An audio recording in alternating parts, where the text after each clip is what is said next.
¿Qué tal? Buenas tardes y bienvenidos una semana más aquí a Cita Previa, el programa de salud de esta casa. Hoy les vamos a hablar de la preservación de la fertilidad. Cada vez son más las mujeres jóvenes que deciden realizar esta técnica para retrasar su maternidad. En unos minutos se lo contamos, pero también tenemos sección con Ana Maté, que nos va a hablar de lo que es la quinoa, y vamos a conocer a una ingeniera burgalesa que ha hecho unas prótesis en 3D y le acaban de dar, además de otorgar un premio, el Ministerio de Innovación. Comenzamos.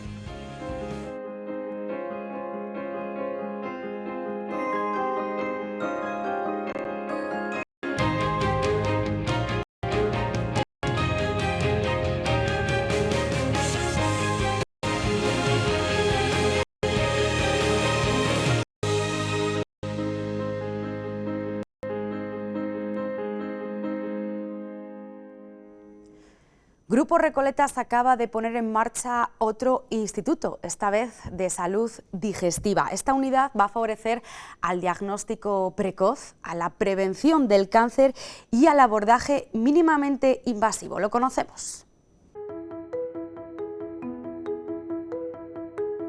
Grupo Recoletas pone en marcha el Instituto de Salud Digestiva, formado por un equipo multidisciplinar, engloba diferentes especialidades. Esta unidad realiza tratamientos integrales de patologías relacionadas con el aparato digestivo, además de planes preventivos individualizados para todos los grupos de población.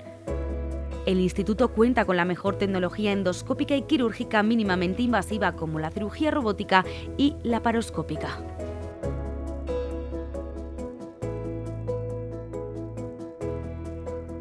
Doctor, ¿cómo surge la idea de crear el Instituto de Salud Digestiva?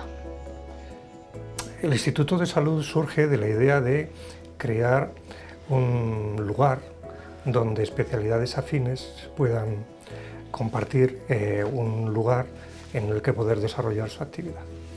Esto compartimos patología, cada uno dentro del paciente y de la propia patología base, pero en diferentes momentos, ¿no? Y esto, bueno, pues es bueno tener un sitio que tenga una cercanía, donde incluso en algún momento determinado nos podamos reunir y compartir, bueno, pues qué vamos a hacer con un determinado paciente, qué estrategia seguir, cuál es el mejor plan para un determinado paciente en algún momento determinado. Y esto es muy útil cuando te propician un ámbito como este, con proximidad de consultas, el endoscopista a un lado, el endocrino al otro. En cualquier momento se pueden consultar estas cosas y esto es muy conveniente. ¿Cuántas especialidades forman parte de esta área? En lo que respecta a la patología más de nuestro ámbito, la digestiva y la endocrina, aquí hay fundamentalmente la unidad de aparato digestivo y endoscopias, fundamental, la parte de endocrino, muy fundamental, y la parte de la nuestra, la cirugía general y del aparato digestivo.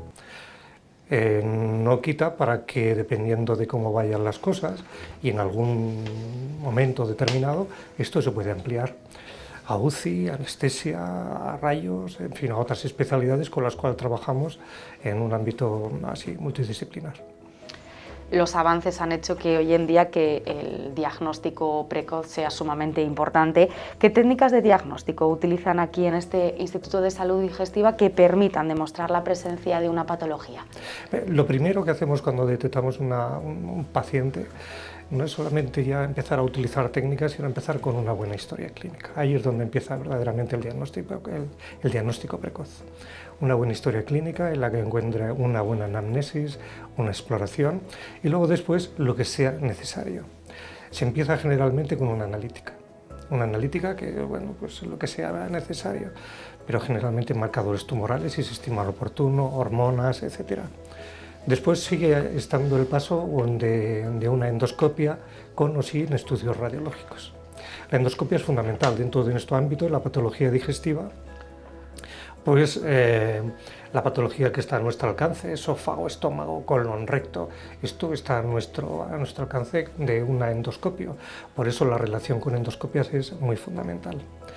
Luego tenemos que en la mayor parte de las ocasiones pasamos a las técnicas radiológicas. Y ahí, desde la radiología simple, una simple placa de tórax o de abdomen, a pasar por la eco hasta llegar a las resonancias con un TAC multifásico de alta resolución, pues tenemos un amplio abanico de posibilidades, radiología intervencionista, etcétera, endoscopias especiales. El abanico es muy amplio, pero CPRs, endoscopias, ecoendoscopias, es decir, tenemos una gran disponibilidad de recursos técnicos para solucionar pues, la inmensa mayoría de la patología que tenemos. En pocos meses el Hospital Recoletas inaugurará su nueva UCI. ¿Será un avance más para el tratamiento de esta patología? Esto supone un avance muy importante dentro de la atención a nuestros pacientes.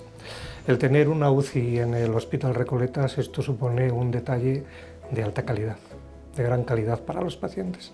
No solamente ya para atender esa patología que viene urgente, un paciente perforado, un paciente obstruido y tal, que ya viene complejo, sino para aquella cirugía también programada.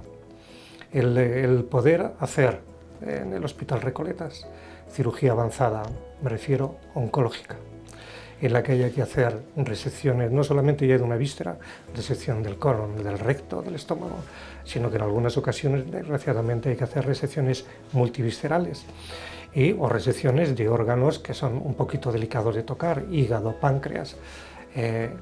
Esto, cuando tienes una UBI detrás, que sabes que el posoperatorio lo vas a tener muy controlado por gente experta en este campo, esto te da una gran tranquilidad y hace que, bueno, esta patología, que si no dispones de esta unidad, pues te planteas el llevarla adelante o no, teniendo una UCI detrás.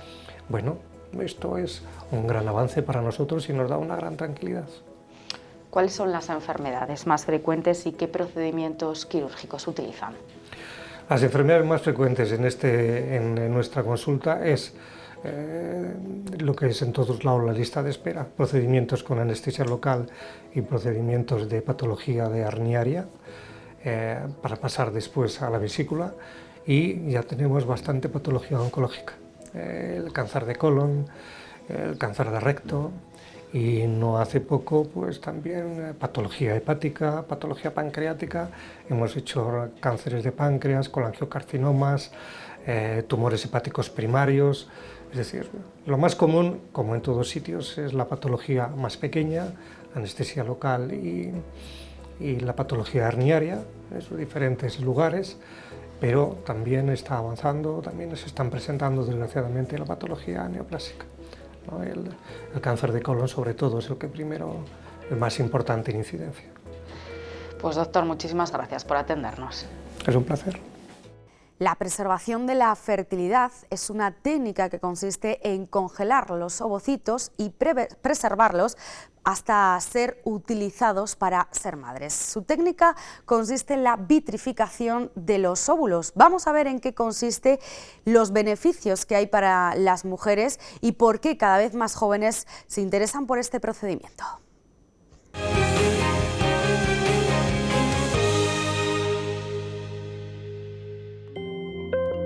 Según el Instituto Nacional de Estadísticas, en España cerca del 20% de las mujeres con más de 35 años son madres, y a medida que la edad avanza, la fertilidad es más limitada. Su preservación es hoy en día uno de los métodos más avanzados en cuanto a la medicina reproductiva. Cada vez son más las mujeres conocedoras de esta opción, un procedimiento al que se acogen mujeres con problemas médicos o aquellas que quieren retrasar su maternidad. La paciente que no tiene ningún problema médico y simplemente guarda sus óvulos porque en un momento de su vida en el que, digamos, es más fértil, no entra en sus planes el ser mamá. Y también hacemos preservación en mujeres con problemas médicos, sobre todo aquellas mujeres con cáncer. Tenemos muchas pacientes que afortunadamente hoy la esperanza de vida después de un cáncer de mama ya es muy elevada. Afortunadamente casi todas digamos que van a vencer al cáncer. Y el problema que tienen es que para lograr esa supervivencia muchas veces los oncólogos tienen que utilizar tratamientos que son muy agresivos para los ovarios. Entonces estas mujeres con frecuencia quedan estériles y bueno, hace tiempo ya que sabemos que si les damos la opción también de guardar los óvulos antes de producirse esa quimioterapia. Luego, una vez que su oncólogo les da la alta, van a, digamos, tener la posibilidad de conseguir una gestación con sus propios gametos, con sus propios óvulos. Los profesionales recomiendan vitrificar los óvulos antes de los 35 años, y es que a partir de esa edad desciende de forma muy marcada la calidad de los óvulos. Y sabemos que los óvulos envejecen de forma, digamos, más rápido de lo que quisiésemos, de forma que a partir de los 35 años empieza ya a haber una disminución de esa calidad ovocitaria. No es muy importante, desde luego, pero digamos que cuando atravesamos la barrera de los 40, ahí sí empieza a ser muy significativo. Si nosotros tenemos la capacidad de guardar unos óvulos a la edad de los 35, de los 36 años, porque en ese momento la mujer no quiera embarazarse, no tenga planes por los motivos que sean, pero los dejamos, digamos que guardados, los dejamos congelados para que nos entendamos, si esta paciente, sea a los 40, sea a los 42, se plantea ser mamá, primero, evidentemente, le vamos a indicar que lo intente de forma natural, pero en caso que veamos que hay dificultad, porque a lo mejor ya en esa paciente o en esa mujer a los 42 ha habido un envejecimiento muy rápido, siempre tiene la opción de tomar los ovocitos que guardó a los 35, fecundarlos, y la posibilidad de gestación es bastante alta. El tratamiento de preservación de la fertilidad consiste en la obtención y conservación de los óvulos para su uso futuro y así decidir el momento adecuado para tener un bebé. Esta conservación es posible gracias a la técnica de la vitrificación, una forma específica de congelación de óvulos a una temperatura de menos de 196 grados centígrados. Hay unas medicaciones, son las hormonas que produce nuestro cerebro de forma natural. Nosotros inyectamos esta hormona, se hace hoy día de una forma muy sencilla, son unas plumas como la que utilizan los diabéticos para la insulina, que se ponen de forma subcutánea, y normalmente es una inyección diaria, y esto lo que te produce es que tu ovario produce más de un óvulo. ¿Cuántos? Va a depender mucho de cada mujer y va a depender mucho, de nuevo, de la edad. Una vez que digamos, tenemos ya un número de óvulos de un tamaño suficiente, o los folículos es lo que crece, dentro está el óvulo, digamos que tenemos que sacar esos óvulos. ¿Cuántos pinchazos o cuántos días de inyecciones? Suelen ser entre 7 y 10 días. Y una vez que hemos llegado a este punto hay que sacar los óvulos del ovario. Esto lo hacemos a través de vagina, con una ecografía vaginal, y bueno, pues con una aguja muy finita y a través de vagina accedemos al ovario y sacamos los óvulos. El ginecólogo saca los ovocitos, se los entrega al embriólogo, y ya en el laboratorio lo que hacen es un proceso de preparación del óvulo y lo que llamamos vitrificación, que es una forma de congelar ese óvulo. Y bueno, en principio podría tenerlos guardados hasta que llegue a los 50 años, que es cuando en España, digamos que hay un acuerdo de intentar no hacer tratamientos de reproducción por encima de esa edad. Este proceso seguro para la paciente no deja de ser un tratamiento médico, pero las complicaciones son mínimas. Lo que hacemos es una sedación. Una sedación es que, digamos, que te duermen un poquito, tú estás respirando de forma espontánea, pero los 10 minutos que se necesita para esa intervención, la paciente no nota nada. A partir de ahí la recuperación es muy rápida, es una hora, hora y media, y te puedes ir a casa sin más problemas. La reproducción asistida siempre ha sido un tema tabú en la sociedad, aunque en los últimos 10 años su visión ha cambiado. Esta clínica es pionera en España en utilizar la vitrificación. El pasado año más de 2.000 mujeres decidieron optar por esta técnica en los centros que IBI tiene repartidos por la geografía española.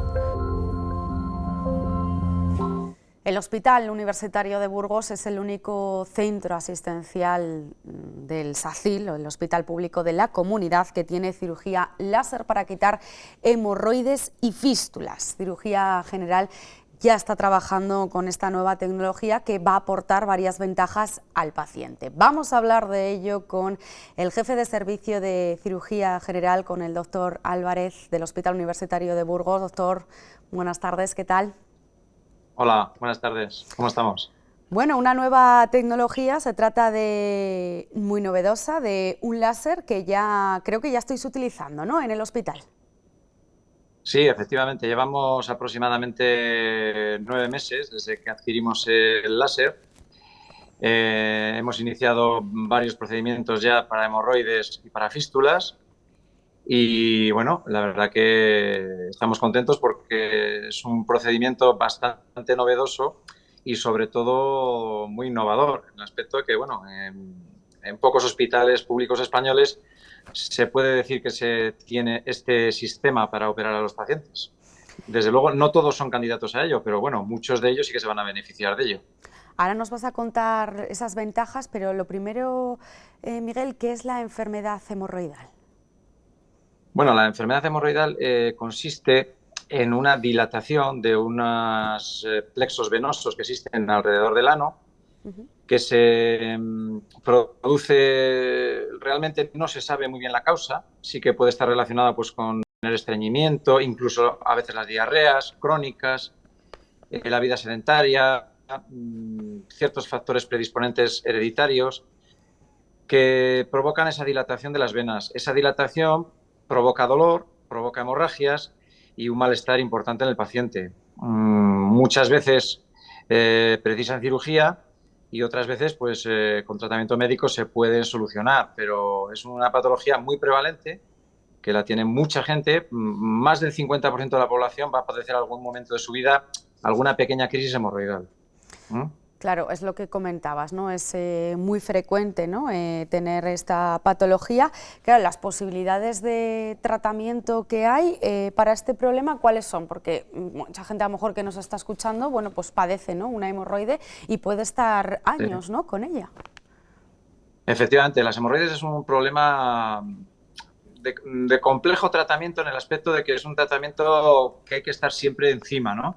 Porque muchas de ellas, cuando son iniciales, no requieren un tratamiento más que médico. Hay 4 grados de hemorroides. El grado 1 y 2, muchas veces en el 1, que es cuando tienes una pequeña molestia y tal, pues no hay que hacer nada. En el grado 2 se pueden hacer tratamientos pequeños, cuando es una leve dilatación de la hemorroide. Se pueden hacer tratamientos, pues una estrangulación, estrangulamos con unas gomitas las hemorroides, o ya cuando estén en grado 3 o 4, que son cuando son las hemorroides grandes que ya protruyen fuera del ano, pues ahí ya tenemos que hacer o cirugías convencionales, o ahí es donde entra el láser, donde podemos hacer una cirugía láser. O sea, el tratamiento va a depender un poquito del grado de hemorroide que se tenga. Claro, esta nueva técnica novedosa nada va a tener que ver con una cirugía convencional, ¿no? ¿Qué ventajas aporta al paciente? Efectivamente, nada tiene que ver. Bueno, las ventajas son bastante importantes. A ver, lo más importante de esta técnica es que es una cirugía de mínima invasión en la que no vamos a hacer una resección de la hemorroide, no la vamos a cortar, por así decirse, con un bisturí, sino que lo que vamos a hacer es canalizar la hemorroide, por así decirse, y coagularla. Esto lo que va a provocar es que esa hemorroide, con unos disparos de luz láser con una longitud de onda determinada, va a hacer que la hemorroide se cierre, se selle, por así decirse, ¿no? Y no haya que cortarla. De la otra manera, la cirugía convencional lo que hacemos es coger la hemorroide y cortarla, con lo cual esa cicatrización va a ser muy dolorosa, en la mayoría de los casos bastante molesta, y va a tener un periodo de recuperación largo. En el caso del láser, las incisiones que se hacen son de 2 milímetros, donde se mete la fibra, y entonces el paciente pues, va a tener unas ligeras molestias 2, 3, 4, 5 días, y luego va a hacer vida normal prácticamente en el posoperatorio inmediato. Una vida, ya te digo, con muy poco dolor y una reincorporación al trabajo muy rápida, muy temprana. Bueno, qué bueno, ¿no?, estos avances, ¿no?, Sí. en la investigación, en las nuevas tecnologías, que ahora mucha gente que nos está viendo que padece, ¿no?, esta enfermedad dirá, porque al final es algo, ¿no?, doloroso, dirá, quiero hacerme, ¿no?, ese láser, o os preguntarán en las consultas. Claro, no todo el mundo va a poder, ¿no?, incluirse en esta técnica.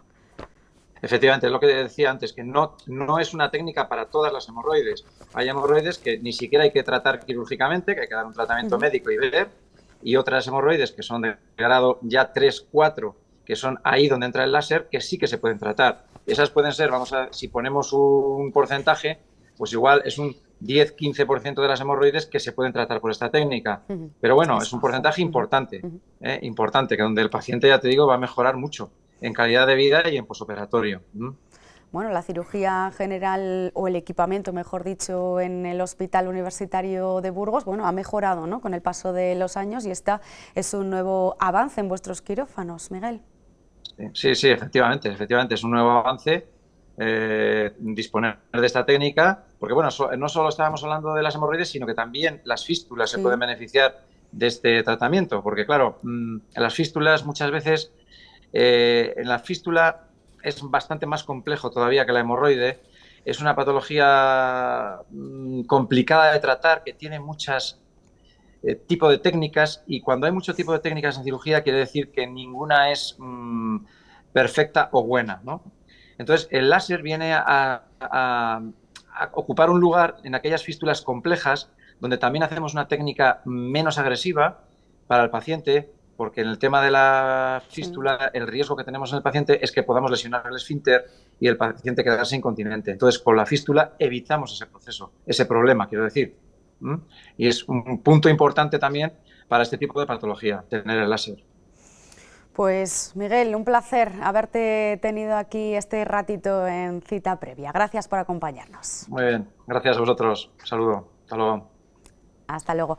Pues nos vamos ahora a nuestra sección de salud y bienestar, a la consulta de Ana Mate, y esos consejos alimenticios que nos dan sus profesionales, que hoy nos van a hablar de los beneficios o de lo que aporta la quinoa en nuestro organismo. Lo escuchamos.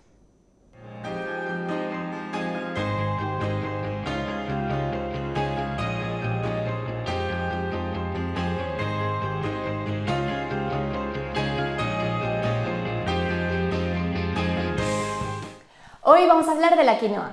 ¿Qué nos aporta este alimento? ¿Es realmente tan beneficioso como dicen? La quinoa es uno de estos alimentos de los que hace años no habíamos ni siquiera oído hablar y que ahora nos van a inundar desde estantes de supermercados, a páginas web, redes sociales. Pero ¿realmente es un alimento milagroso? Pues bien, lo primero que tenemos que tener en claro es que no existen los alimentos milagros, no es un producto mágico, ni por sí solo va a hacer que tengamos una alimentación saludable. Sin embargo, sí que es cierto que es un alimento que es interesante. Es interesante, por ejemplo, por su aporte de fibra, que es prácticamente el doble que el arroz integral. También es interesante porque en comparación con otros cereales como la avena o el trigo va a tener mucha más cantidad de ciertos minerales como puedan ser el magnesio, hierro, folatos, etc.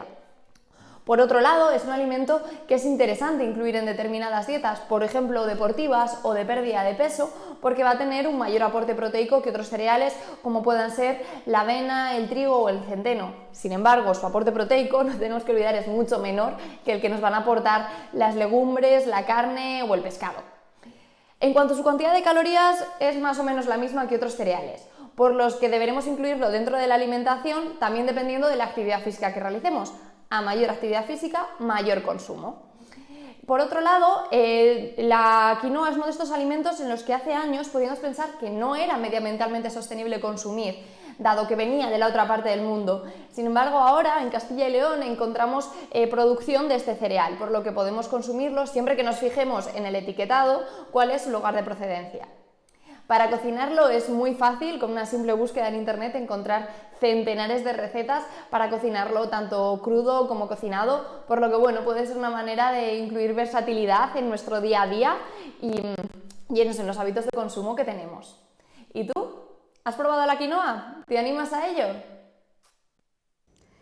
El Ministerio de Ciencia e Innovación ha reconocido el talento de esta ingeniera que van a conocer ahora. Ella es burgalesa y en coordinación con investigadores, con cirujanos y con un equipo médico de diseño, lo que ha hecho es diseñar implantes en 3D a medida para sustituir huesos muy dañados.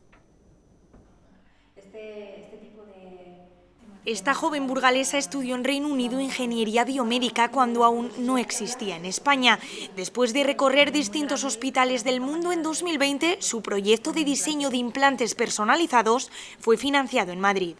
Partimos de las imágenes radiológicas del paciente, ya sea un TAC o una resonancia magnética, y somos capaces de procesar esas imágenes en el ordenador y crear un modelo virtual de la anatomía del paciente en 3D. Cada caso clínico es único. Esta impresión de titanio biocompatible tiene propiedades similares al hueso que sustituye.